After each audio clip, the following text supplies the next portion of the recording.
Brought to you by BPCL, Bharat High Star Cooking Stove. Bharat high star stuff, save more serve more. नमस्कार, आप देख रहे हैं दी Lallan top. मैं हूं उपासना और 24 का बजट, जैसा कि आपने अभी तक बहुत सारे हमारे एपिसोड्स को देख लिया होगा, समझ लिया होगा। हम लोग बजट की तैयारी कर रहे हैं 1 फरवरी को जो बजट पेश होगा, ताकि जब वो आए तो हम लोगों को उसकी चीजें अटपटी न लगे, हम समझ सकें कि क्या कहा जा रहा है, क्या हमारे काम का है, क्या नहीं है। और इसी कड़ी में आज हमारे साथ एग्री सेक्टर के एक्सपर्ट जुड़े हैं। उनका नाम है डॉक्टर राकेश मोहन जोशी। राकेश जी बैंगलोर में Indian Institute of Plantation management के डायरेक्टर के पद पर हैं और इससे पहले वो Indian Institute of foreign trade में प्रोफेसर भी रहे हैं। तो हम लोग उनके साथ एग्री सेक्टर की समस्याओं को समझेंगे, क्या उम्मीदें हो सकती हैं, क्या सरकार को ध्यान देना चाहिए, इन तमाम चीजों पर बात करेंगे। उससे पहले मैं एक बार सर से कहूंगी कि सर एक बार आप डिटेल में बताइए कि आपका रोल क्या है और ये आप किस तरह इस इंस्टीट्यूट के जरिए एग्री से क्षेत्र से यानी कृषि क्षेत्र से जुड़ी समस्याओं पर काम कर रहे हैं। भारतीय बागान प्रबंध संस्थान Indian Institute of Plantation Management Bangalore agri और स्पेशली प्लांटेशन क्रॉप सेक्टर की पूरी वैल्यू चेन के ऊपर काम करता है, right for production, processing, domestic marketing to international marketing. तो इस तरह से और आप देखिए कि प्लांटेशन क्रॉप का एक बहुत बड़ा स्कोप है हमारे लिए। उसके अंदर टी, कॉफी, रबर के अलावा हॉर्टिकल्चर प्लांटेशन है, फॉरेस्ट्री है, प्लांटेशन फॉरेस्ट्री है, हर्बल एंड मेडिसिनल प्लांटेशन है। उसके अलावा मैं agri business and agri food processing के ऊपर भी हम काम करते हैं और हमारे पास पोस्ट ग्रेजुएट प्रोग्राम भी है। एग्रो प्लांटेशन के ऊपर हम एक प्रोग्राम करते हैं, दूसरा हम एग्री बिजनेस सेक्टर पे फूड प्रोसेसिंग पे हमारा एक प्रोग्राम और एग्रो एक्सपोर्ट्स पे है। तो हम ये 3 तरह से काम करते हैं और हमारा संस्थान जो है वो मिनिस्ट्री ऑफ कॉमर्स और इंडस्ट्री के अंडर में है, इसलिए हमारा बहुत सारा काम एक्सपोर्ट ओरिएंटेड क्षेत्र में हम काम करते हैं। हम बहुत सारी स्टेट गवर्नमेंट और भारत सरकार और बहुत सारे कॉर्पोरेट्स को जो है हम वो एक्सपोर्ट स्ट्रेटेजी और एग्रो स्ट्रेटेजी बनाने में भी हम मदद करते हैं। हमारे यहाँ उसके ऊपर बहुत सारा अनुसंधान होता है, बहुत हाईली क्वालिफाइड हमारे पास फैकल्टी है, बच्चे हैं। So I think we are among the top institute in the country and we are a few of the institute in the whole world which work on the agri plantation sector. Bharat IT field की जब हम बात करते हैं तो बहुत renowned एक place hold करता है दुनिया में। बहुत जाने माने हमारे यहाँ के जो दिग्गज हैं, क्योंकि आप ऐसे संस्थान से जुड़े रहे हैं जो इंटरनेशनल लेवल पर भी डील करती है, भारत को रिप्रेजेंट करती है एक तरह से मैं कहूँ तो क्या आप हमें बता सकते हैं कि कृषि के क्षेत्र में भारत का क्या इस समय स्थान है या ओहदा है, हम कैसा परफॉर्म कर रहे हैं, हमारी क्या साख है, किस तरह की चुनौतियां हम लोगों को दिख रही हैं, हमारे जो कृषि क्षेत्र के लोग हैं स्थानीय जो महसूस कर रहे हैं इंटरनेशनल लेवल पर अपना ट्रेड ले जाने में। Upasana ji, thank you very much for IT के लिए आपने बड़ा जिक्र किया, but kindly understand that agri sector is one जहां पे भारत की 60% पॉपुलेशन जो है वो किसी तरह से रोजगार परक जुड़ी हुई है and IT sector is very small. तो agri sector provides not only employment but it impacts the rural masses across the whole country, इसलिए एग्री सेक्टर ज्यादा इंपॉर्टेंट है। ऑल्दो 14-15% इसका जीडीपी को शेयर है, बट एम्प्लॉयमेंट प्रोटेक्शन के लिए, poverty reduction के लिए एग्री सेक्टर बहुत ही इंपॉर्टेंट है।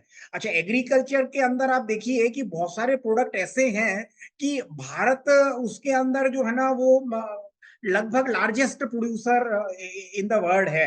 आप देखिए milk India is the largest producer of world और एग्री में जो हमने प्रोग्रेस की है वो इट हैज बीन रिमार्केबल। मतलब इंडिया इन 60s जब शास्त्री जी प्रधानमंत्री थे तो भारत में खाद्यान्न की कमी थी और आजादी के बाद में हम खाद्यान्न इंपोर्ट करते थे अमेरिका से, सब्सिडी से जो खाद्यान्न आता था।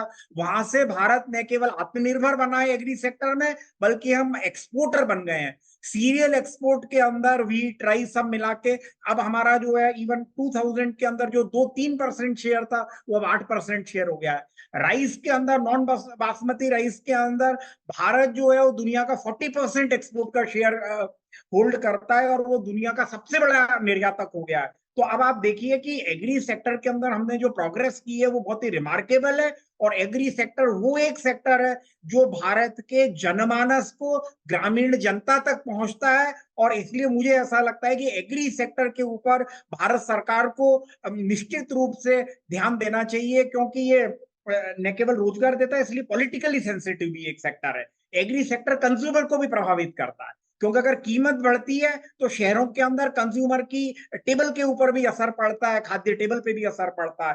तो और एग्री सेक्टर में हमने प्रोग्रेस की है, India has been very innovative है। अगर आप दूध की ही बात करते हो तो इंडिया जो है वो अमेरिका से दुगने से ज्यादा 222 मिलियन मेट्रिक टन दूध का उत्पादन करता है, जबकि अमेरिका का 100 मिलियन टन उत्पादन है। तो the revolution in agriculture in India is absolutely amazing. और आईटी से आप कंपेयर मत कीजिए। मुझे कभी कभी लगता है कि भारत सरकार जो है वो आईटी की तरफ बहुत ज्यादा झुकी इंक्लाइंड है। जब भी बड़े बड़े राजनेता और ऑफिसर बेंगलोर आते हैं, I stay in the hub of IT है, वो आईटी के सेक्टर की तरफ देख के चलाते हैं, तो एग्रीकल्चर सेक्टर को नेग्लेक्ट कर देते हैं। तो मुझे लगता है कि सरकार को एग्रीकल्चर सेक्टर पे ध्यान देना चाहिए। इसी सवाल पे मैं थ्रेड पे आपसे सवाल पूछूंगी कि एग्री का 7% कंट्रीब्यूशन है, बहुत ज्यादा लोगों को रोजगार दे रहा है, लेकिन वो लाइमलाइट नहीं मिल पा रहा है। क्या इसके लिए भी किसी तरीके का प्रोत्साहन लाने की जरूरत है, ताकि एक अवेयरनेस बढ़े लोगों के बीच में, और वो नजरिया ना देखा जाए एग्री से जुड़े जॉब्स को कि मजबूरी में काम कर रहे हैं। मतलब कड़वा है पर सच है कि हम नहीं चाहते हैं, बहुत सारा जो तबका है किसान का वो नहीं चाहता है कि मैं अपने बच्चों को फिर किसानी में झेलूं।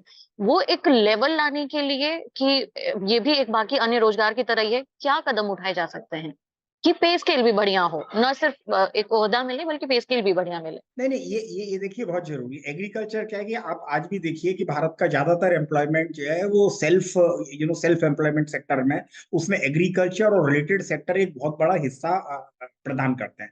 एग्रीकल्चर जैसे कि आप कह रहे हैं कि हेरिडिटरी लोग लैंड करते हैं, उसमें भारत में एक अलग तरह की समस्या है कि भारत के अंदर से अगर अपन 50-60% लोग जो है वो एग्रीकल्चर के अंदर और रिलेटेड एक्टिविटीज में, जबकि आप अमेरिका और यूरोप को देखते हैं वहां से 2 से 3%, ज्यादा से ज्यादा 5% लोग एग्रीकल्चर संबंधित काम करते हैं। तो वो क्या है कि वहां पे agriculture is like an industry. In India agriculture is very different, क्योंकि it's a matter of livelihood for the small people. अच्छा, इसलिए भारत में क्योंकि लैंड साइज जो है वो 2 हेक्टर से भी कम है, 1.8 और सो, और लैंड साइज धीरे धीरे घट रहा है, तो उसके कारण क्या है कि implementation of bigger innovative technologies के लिए थोड़े चैलेंजेस हैं एग्रीकल्चर सेक्टर में।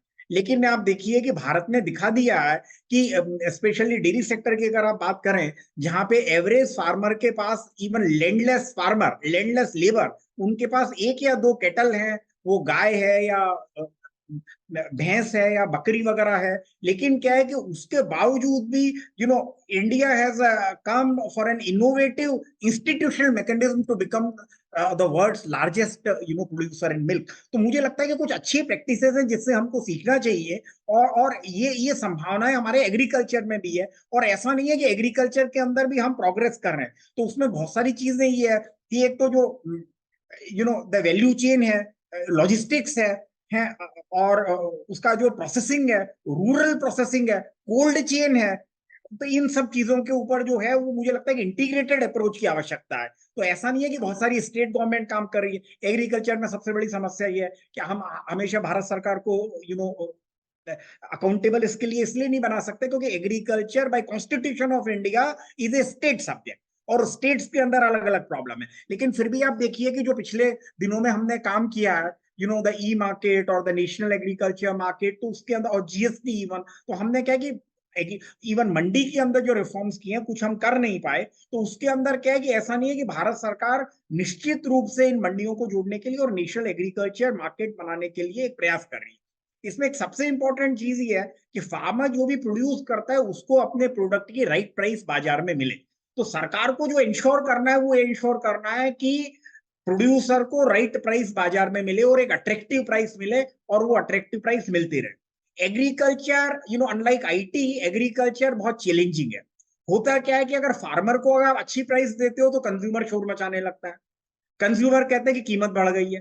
कीमत अगर बढ़ती है, इन्फ्लेशन अगर बढ़ती है, तो लोगों के लिविंग के अंदर प्रॉब्लम आती है, और ये पॉलिटिकली भी बहुत सेंसिटिव हो जाता है। कभी कभी पॉलिटिकली ये इतना सेंसिटिव हो जाता है कि कोई भी सरकार हो, irrespective of the political ideology, they can not afford the price in rise.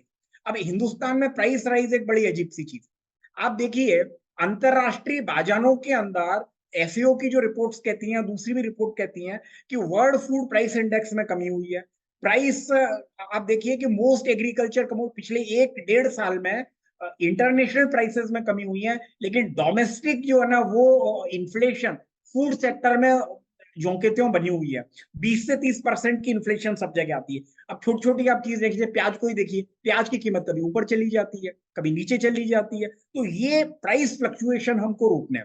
इसके लिए सरकार ने जो कदम उठाए हैं उसमें बहुत सारी चीजें हैं, बट अब एक तो सप्लाई साइड कदम है। तो सप्लाई साइड कदम में ये है कि भाई स्टॉकिंग के ऊपर हमने रेस्ट्रिक्शन किया, स्टॉकिंग ऑफ सीरियल है, शुगर है, राइस है।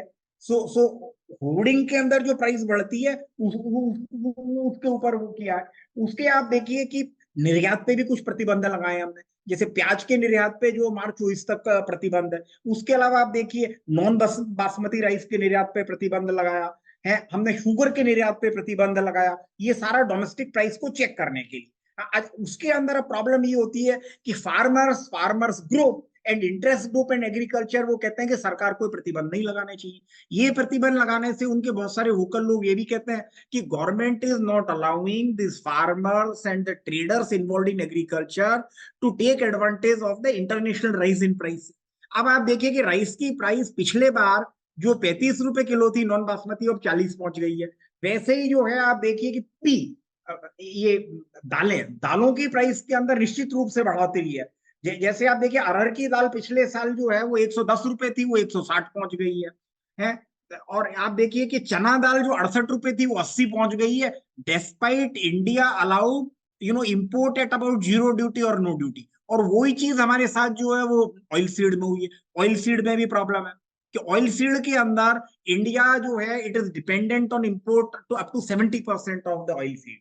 अच्छा, एक और एग्रीकल्चर में सबसे बड़ी समस्या ये है कि अगर प्राइस कम होती है और फार्मर को अट्रैक्टिव प्राइस नहीं मिलती है तो अगले साल वो ग्रो नहीं करता, और वो ग्रो नहीं करता है तो आप देखिए जैसे कि ये इसमें ऑयल सीड में प्रॉब्लम हुई हमारे से।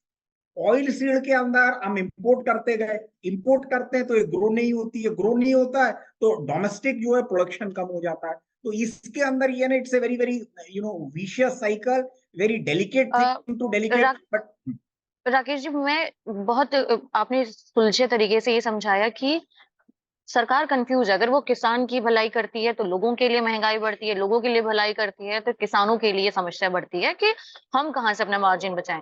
बजट आने वाला है, क्या लगता है कि क्योंकि इलेक्शन है, दोनों ही ऑडियंस सरकार के लिए एक बहुत बड़ा वोटर बैंक है, तो क्या कोई ऐसा सोल्यूशन है कि सरकार उस पर काम कर सकती है जिससे दोनों को थोड़ा थोड़ा बैलेंस करके साधा जा सके?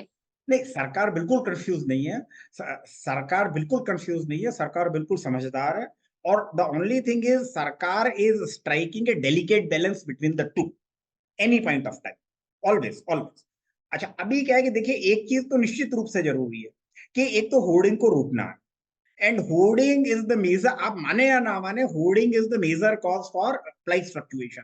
आप प्याज की बात ले लो, आप दाल की बात ले लो, आप चीनी की बात ले लो, इट इज होर्डिंग। होर्डिंग के और होर्डिंग रोकने के लिए सरकार कदम उठा रही है। अच्छा, दूसरा, रिजर्व बैंक ने कहा है कि भाई फूड ग्रेन की जो जो प्राइसेस है, फूड इन्फ्लेशन 4% से ज्यादा नहीं होनी चाहिए। अगर इन्फ्लेशन फूड की 10% हो जाती है, 30% हो जाती है तो हाहाकार मचने लगता है। अब आप देखिए कि मतलब 1974-75 के अंदर जब फूड प्राइसेस बढ़ गई थी तो पूरा जो मैस आंदोलन हुआ गुजरात के अंदर वो फूड प्राइस इन्फ्लेशन से हुआ। और food price is so delicate in India that you can not imagine कि मैडम गांधी को इमरजेंसी लगानी पड़ी। तो आप जो कंज्यूमर के फूड प्राइस से यू कैन नॉट प्ले।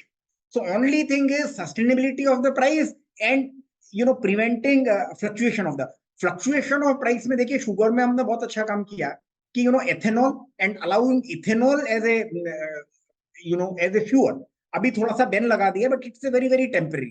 तो अलाउइंग उसमें क्या है कि जब अंतरराष्ट्रीय बाजार के अंदर चीनी की कीमत, अगर चीनी की कीमत जो है वो घटती है तो आप इथेनॉल के अंदर उसको डाइवर्ट कर सकते हैं। So finding alternative ways to use these things is very very important. अच्छा, दूसरा ये कि मुझे ऐसा लगता है कि सरकार को जो चाहिए इस समय कि इंसेंटिवाइज द प्रैक्टिसेस। अब आप देखिए मतलब एक बहुत बड़ी पंजाब इज ए मेजर 30% जो फूड स्टोरेज के लिए कलेक्शन होता है सीरियल का, specially rice, it comes from Punjab. Punjab के अंदर आप देखिए कि 80 से ज्यादा ब्लॉक्स ऐसे हैं जहां पे पानी नहीं बचा हुआ है। Over exploitation of the land and this has been I will not miss my word to say कि आप फ्री बिजली दे रहे हो, फ्री बिजली दे रहे हो, फ्री वाटर दे रहे हो गया। अब पंजाब के अंदर उन्होंने इतना खोद दिया है कि पीने के लिए पानी नहीं बचा है। So problem is when you are exporting rice, you are exporting water. And up now agriculture goes for sustainability. So government need to incentivize one thing, let me not be very harsh, but ये free electricity बिल्कुल बंद करनी चाहिए, क्योंकि it is because free electricity और जो small को भी free electricity at least the natural resources should not be exploited. Netherland के अंदर 110 to 120 वाटर कंजम्पशन के अंदर their productivity is 10 to 20 times. India के अंदर मुझे लगता है कि productivity with water conservation, now I think as you are aware कि sustainability of agriculture is going to be big issue. और आप देखिए नीदरलैंड में भी आज से 50 साल पहले अकाल था, वहां पे कुछ नहीं था। Netherland has become the second largest exporter of agriculture on the whole earth. The productivity Netherland में टमाटर की 20 टाइम्स है हिंदुस्तान से। भारत में तो इतना अच्छा ईश्वर की दया से क्लाइमेट है कि आप देखिए कि +48 से -48 का टेम्परेचर है। We have got all agroclimatic zone in terms of the humidity, temperature, everything.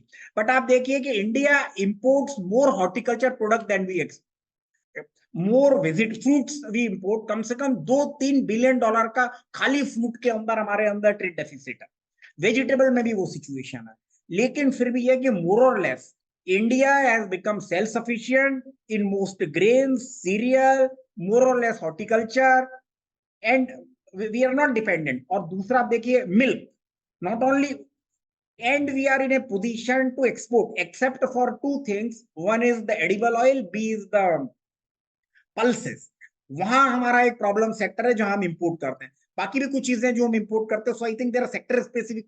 Bamboo is another thing that we are importing. तो मुझे क्या लगता है कि India need to give the incentives on a very selective basis, and we need to give incentive for sustainable agriculture, but we need to immediately stop the incentive which are making our land barren. I will not be surprised that 20 years from now you say that Punjab, rather than the place for 5 rivers, the Punjab, it become desert in time to come.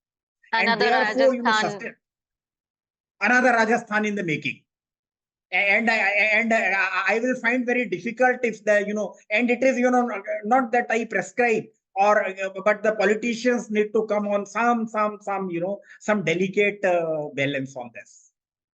Rakesh ji, आखिरी सवाल जो होगा मेरा, बहुत सारे अच्छे suggestions आपने दिए हैं, लेकिन और ब्रॉडर टर्म में एग्री सेक्टर की भलाई के लिए, उसको आगे बढ़ाने के लिए, एक इंटरनेशनल लेवल पर जो है उसे और मजबूत करने के लिए और कौन-कौन से सुझाव आपको लगता है कि दिए जा सकते हैं और सरकार को उन पर विचार करना चाहिए? देखिए, मुझे ऐसा लगता है कि सरकार को प्रोटेक्शनिस्टिक पॉलिसी से बाहर आके एक्सपोर्ट्स को बढ़ावा देना चाहिए। जब हम एक्सपोर्ट्स को बढ़ावा देंगे तो उससे क्या है कि द एंटायर वैल्यू चेन में सुधार होता है, उसमें क्वालिटी में भी सुधार होता है। अच्छा, और उसके अलावा मुझे ऐसा लगता है कि processing of the product and more value addition of the product, if you do processing of the product, आज भी भारत में 20 से 30% जो है वो fruit and vegetable they got wasted because of the processing problem. तो हमको प्रोसेसिंग में ध्यान देना पड़ेगा, एक। और दूसरा क्या है कि integration of the technology, which India can do, integration of the technology to improve productivity, to improve sustainability is extremely important. But और कुछ जो सेक्टर है जैसे ऑयल सीड है या ये पल्सेस है, इसके अंदर सेलेक्टिव इंसेंटिव देके मुझे लगता है कि ये टाइम ये है कि भारत को आत्मनिर्भर इसमें भी बनाना। बट बहुत सारी क्रॉप्स बहुत अच्छा कर रही हैं, जैसे कॉफी है, चाय है, उसके अंदर बाजार में जो प्रॉब्लम होती है उनको देखना पड़ेगा। और सबसे एक इंपॉर्टेंट चीज है कि भारत सरकार के जो प्रमोशनल ऑर्गेनाइजेशंस हैं उनको rather than focusing on all activities, इनको फोकस करना चाहिए अंतरराष्ट्रीय बाजार में प्रमोशन के ऊपर, where in Indian products are also known in the international market. आप देखिए, just look at the American, the foreign agriculture services. Every time, you see their latest report which has come in January. वो कहते हैं भारत एक बहुत बड़ा बाजार है, भारत बाजार बढ़ने वाला है, हम हमारे एप्पल वहां भेजते हैं। If you see 90% of the almond in India are coming from America. Almond है, walnut है, अमेरिका से आता है। छोटे छोटे भारत के गांव के अंदर American Washington apple commission does promotional program. आप मुझे बताइए भारत के किस संस्थान ने विदेश में इस तरह से प्रमोशन किया है? तो घर बैठ के और खाली इकोनॉमिक ग्राफ बना के प्रमोशन नहीं होगा।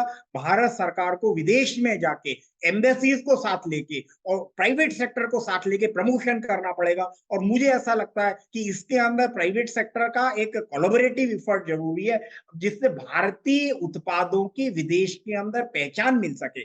और इनको क्या है कि फिर स्टैंडर्डाइजेशन एंड एक्रिटेशन, क्योंकि हमारे बहुत सारे प्रोडक्ट ऐसे हैं जो ऑटोमेटिकली द क्लाइमेट फ्रेंडली है, बहुत सारे प्रोडक्ट ऐसे हैं वो ऑर्गेनिक है, बट उसको हमको बाजार में जाके बेचना पड़ेगा, बाजार में प्रमोशन करना पड़ेगा। And I am very optimistic about it कि एक दिन जो है भारत न केवल सबसे बड़ा प्रोड्यूसर होगा, जैसे दूध है, केला है, बहुत सारी चीजें हैं, भारत एक बहुत बड़ा निर्यातक और अंतरराष्ट्रीय बाजार के अंदर अपनी साख बनाने में कामयाब। मैंने आखिरी सवाल बोला था, लेकिन एक और सवाल याद आ गया मुझे। जब लास्ट ईयर का बजट पेश हुआ था तो निर्मला सीतारमण ने कहा था कि गरीबों में जो चावल दाल मुफ्त बांटे जा रहे हैं, वो 1 साल तक बांटने का ऐलान किया था। लेकिन क्या लगता है कि अभी जो अंतरिम बजट पेश होगा, कंसिडरिंग के चुनाव है, क्या इसे एक्सटेंड किया जा सकता है? और इसके अलावा और आपको क्या लगता है कि कौन से ऐलान कर सकती है सरकार इस बजट में? थोड़ा शॉर्ट में। नहीं, ये तो बिल्कुल ठीक है। देखिए उन्होंने किया था इसको लगभग 81 करोड़ लोगों को, ये हम ऑलरेडी बहुत लंबे टाइम से 4-5 साल से बांट चुके हैं। मुझे ऐसा लगता है कि 24 के अंदर government has already decided to continue इस स्कीम को जारी रखने के लिए, मे बी अगले 4-5 साल के लिए, not for this budget. So it's a very long term program, ये बहुत सोचा समझा प्रोग्राम है और ये बहुत इफेक्टिव प्रोग्राम है। और इस प्रोग्राम की जो है वर्ल्ड बैंक ने, फूड ऑर्गेनाइजेशन ने, सबने तारीफ की है कि भारत ने कोविड के अंदर लोगों को भूखे नहीं मरने दिया। और ये व्यक्तिगत रूप से सरकार की भी उपलब्धि है और प्रधानमंत्री मोदी जी की व्यक्तिगत उपलब्धि है, इसमें कोई डाउट नहीं है। तो ये प्रोग्राम कंटिन्यू करेगा और मुझे लगता है सरकार ने ये डिसीजन ले लिया। इसके अलावा आप देखिए जो दूसरी सबसे बड़ी इन्होंने किया है, एक direct distribution of some assistance to the farmers. तो उसकी जो अलग अलग स्कीम है, 6,000 रुपया जो दे रहे हैं, ये 2,000 रुपीज 3 बार में। Many state governments have also promoted this scheme, तो दीज स्कीम्स आर रिलेटेड, ये कंटिन्यू करेंगी। और मुझे लगता है कि फार्मर्स को पैसा देने के लिए ये ना, ये एक इफेक्टिव वे है। बट उसके साथ ही लगता है जैसे फर्टिलाइजर लॉट ऑफ हम सब्सिडी देते हैं, वो fertilizer subsidy somehow I am not in very favour of that, क्योंकि उसके अंदर क्या लीकेजेस बहुत ज्यादा है। लेकिन वो भी मुझे लगता है अभी हाल फिलहाल चलेगी, but government is taking a balance view कि उसको कैसे कम किया जाए। बट ये कैश ट्रांसफर अभी होने वाला है और क्रेडिट एक दूसरी चीज है। तो पिछली बार आप देखिए उसके अंदर क्या है कि हर एलिजिबल फार्मर को क्रेडिट मिल सके। 22 लाख करोड़ के बजट को बढ़ा के उसको 25 लाख करोड़ तक किया जा सकता है। और ये क्रेडिट बहुत इफेक्टिव, और सबसे इंपॉर्टेंट बात ये इन सारी स्कीम्स में इनका इफेक्टिव डिस्ट्रीब्यूशन है ना। और बहुत सारी स्टेट गवर्नमेंट ने भी इस पे बहुत इनोवेटिव काम किया है। और मुझे बहुत अच्छा इसलिए लग रहा है कि सरकार जो है वो धीरे धीरे जो है ना सिटीजन सेंट्रिक होती जा रही है, फार्मर सेंट्रिक होती जा रही है। उससे फार्मर्स को फायदा निश्चित रूप से मिल रहा है। और इतनी सारी परेशानियों के बावजूद भी भारत के एग्रीकल्चर प्रोडक्ट के एक्सपोर्ट में कोई बहुत कमी नहीं आई है। और ये एक रिमार्केबल अचीवमेंट सरकार का, और it will continue. And I wish इस पे थोड़ा सरकार को ध्यान देना चाहिए, और थोड़ा सा एक्सपोर्ट के ऊपर जरूर अगर सरकार ध्यान दे इन ए कॉम्प्रिहेंसिव वे, तो उसके अंदर न केवल हमारा निर्यात बढ़ेगा, एग्रीकल्चर प्रोडक्शन बढ़ेगा, बट क्वालिटी और सस्टेनेबिलिटी के अंदर भी भारत के कृषि क्षेत्र को बढ़ाने में मदद। राकेश जी, बहुत-बहुत धन्यवाद आपका हमारे साथ जुड़ने के लिए। आप ज़ूम के ज़रिए ही हमारे साथ जुड़े और बहुत अच्छे इनसाइट्स साझा किए। हम उम्मीद करते रहे थे कि आप यहाँ पर इन पर्सन आते, हम इंटरव्यू लेते और ज़्यादा जानकारियाँ आपसे लेते, बट समय का अभाव है। तो अभी के लिए इतना ही, और बहुत-बहुत शुक्रिया हमारे साथ जुड़ने के लिए। उम्मीद करते हैं हमारे ललन टॉप के दर्शकों को ये एपिसोड पसंद आया होगा। कैसा लगा हमें ज़रूर बताएँ कमेंट बॉक्स में। बाकी अन्य 24 का बजट सीरीज़ देखते रहिए, बजट से जुड़ी जानकारियाँ लेते रहिए और देखते रहिए द ललन टॉप। शुक्रिया।